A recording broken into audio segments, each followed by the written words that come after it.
toutes. Micro. Je vais donc vous dire en quelques mots le contenu de ce livre et après adresser mes remerciements aux personnes qui m'ont aidé donc à mener à terme ce projet donc de traduction et surtout d'édition. Alors le livre du pasteur Guggenbühl a été publié en 1962 en langue allemande. Il a été distribué jusqu'au début des années 70 par la commune aux élèves qui venaient de réussir le certificat d'études. Il est ainsi disponible dans beaucoup de maisons du village, mais il est épuisé depuis. Et puis, son savoir important qui figure dans cet ouvrage risque d'être perdu parce que l'ouvrage est épuisé, mais aussi parce qu'il est écrit en allemand et que l'allemand, comme l'alsacien, sont des langues qui se pratiquent de moins en moins sur notre territoire. Alors, j'ai traduit ce livre au départ sans objectif précis, simplement par curiosité personnelle et par envie de faire une activité intellectuelle alors que je venais de partir à la retraite. Ça n'est qu'une fois le travail achevé que j'ai pris contact avec l'association d'histoire et avec la commune pour leur dire que le travail avait été fait et que s'ils s'intéressaient, j'étais tout à fait prêt à le mettre à disposition. Alors, le livre donc d'origine, il comporte 160 pages entièrement consacrées à notre village. Donc, c'est le fruit du travail d'un historien, d'un érudit qui a compilé plus de 200 documents d'archives historiques, paroissiales, communales.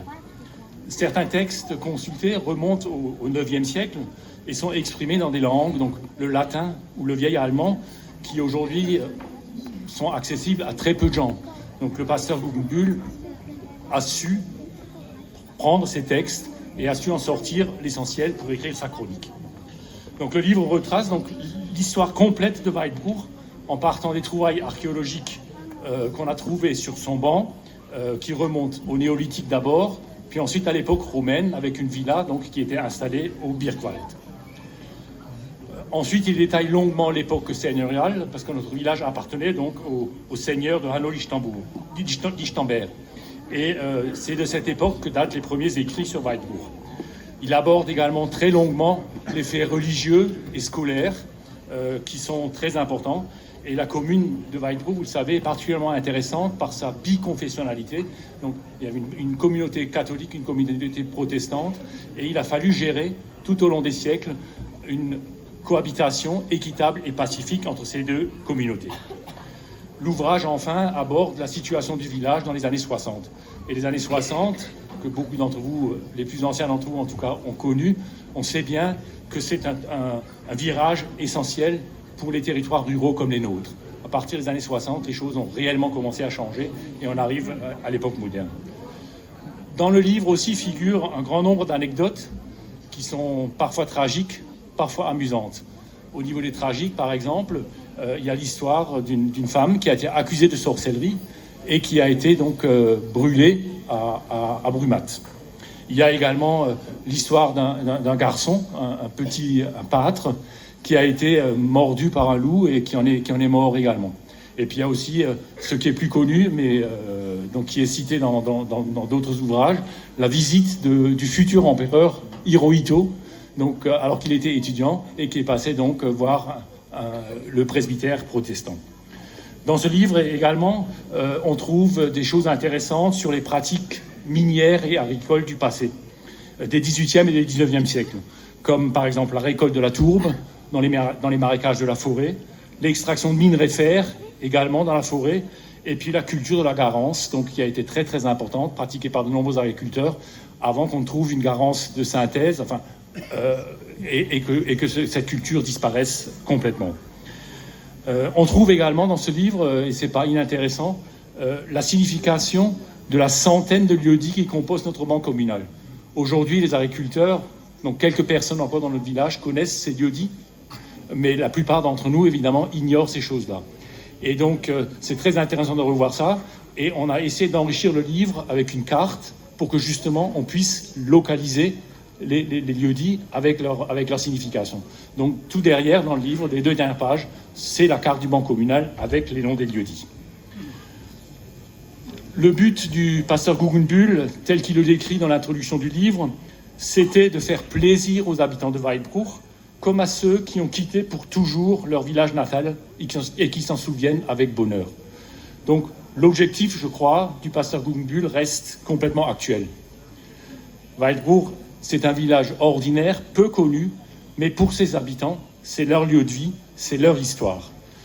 Et on pourrait ajouter un nouvel objectif donc à cet ouvrage, c'est recréer pour les jeunes générations un sentiment d'appartenance à une communauté, une fierté villageoise, parce que personne ne peut renier ses origines, et celui qui a la fierté de ses origines, il a un enracinement utile pour sa vie future.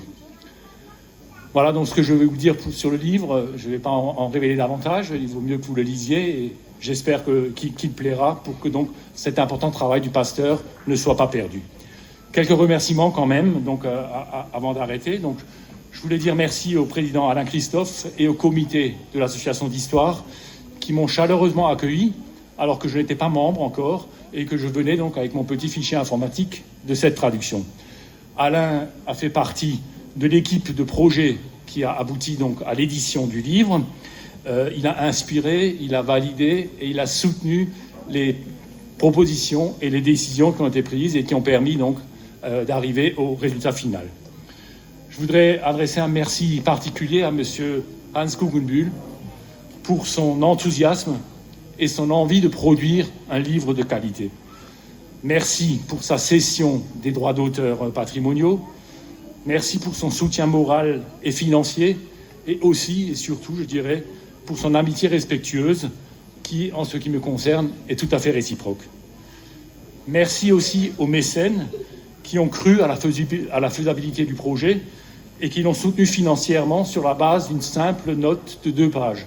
Beaucoup d'entre eux ne me connaissaient pas et étaient obligés de me croire sur parole qu'on arrive au bout et qu'on arrive à éditer, qu'on a édité ce livre. Merci à monsieur le maire de la commune, Damien Henrion, et à son adjoint Jean-Claude Krebs. Jean-Claude Krebs a participé au groupe de projet pour arriver à l'édition. En acquérant 200 ouvrages, la commune de Weitbruch a participé très efficacement au financement complet de l'édition.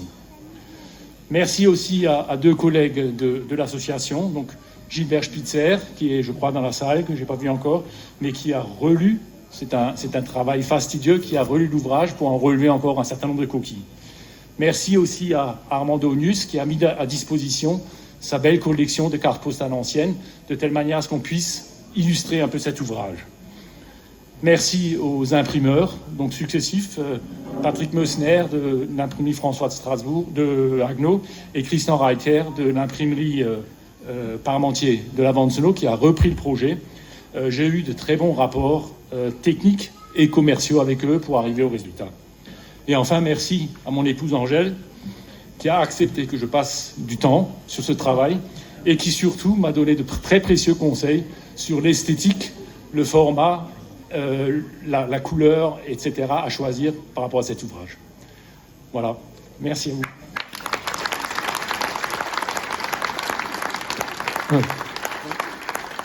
L'ouvrage ancien, pour ceux qui le connaissent, donc il est rouge-bordeaux.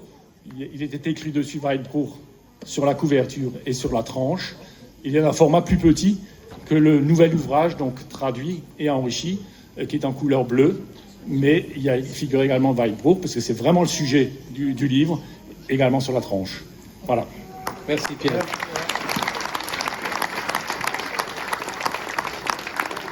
Alors, on va passer la parole à M. Guggenbühl. Les enfants, vous allez faire très attention à ce que M. Guggenbühl va écouter, va vous dire, va écouter. Voilà. Moi, je voudrais aussi le remercier pour la rencontre que ça a été. La rencontre avec M. Guggenbühl, c'est vraiment un événement dans ma vie. C'est un personnage tout à fait extraordinaire. Voilà, vous écoutez bien les enfants. Ces compliments me mettent en difficulté, cher président. Mon Dieu, mon Dieu.